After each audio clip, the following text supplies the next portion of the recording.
السلام علیکم ورحمۃ اللہ وبرکاتہ۔ بسم اللہ والحمد للہ والصلاة والسلام علی رسول اللہ وعلی آلہ وصحبہ ومن والاه وبعد۔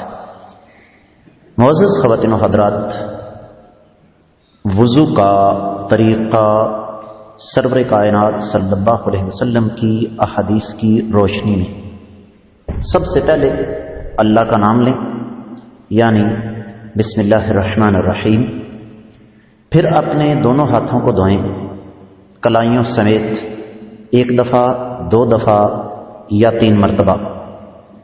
اس کے بعد دائیں ہاتھ میں چلو میں پانی لیں، آدھا پانی منہ میں ڈالیں، آدھا ناک کو چڑھائیں اور بائیں ہاتھ سے ناک کو جھاڑیں۔ یہ کام بھی 1، 2 یا 3 مرتبہ آپ نے کرنا ہے۔ اس کے بعد اس دوران اگر آپ مسواک کرنا چاہیں کوئی حرج والی بات نہیں ہے، بہت اچھی بات ہے۔ اس کے بعد آپ نے اپنا چہرہ دھونا ہے 1، 2 یا 3 مرتبہ۔ تینوں طریقے نبی علیہ الصلوۃ والسلام سے ثابت ہیں۔ مرد چاہیں تو داڑھی کا خلال کر لیں، اچھی بات ہے۔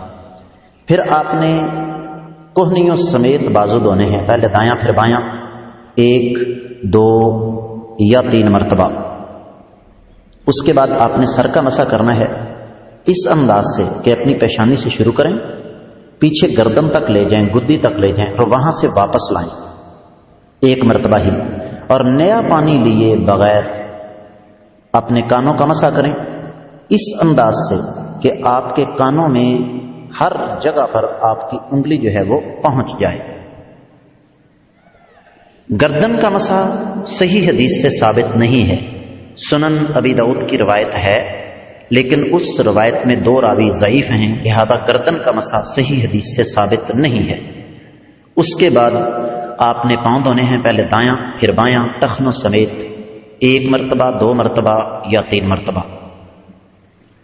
وضو کرنے کے بعد اشہد ان لا الہ الا اللہ وحدہ لا شریک لہ واشہد ان محمدا عبدہ ورسولہ اللہم اجعلنی من التوابین واجعلنی من المتطہرین۔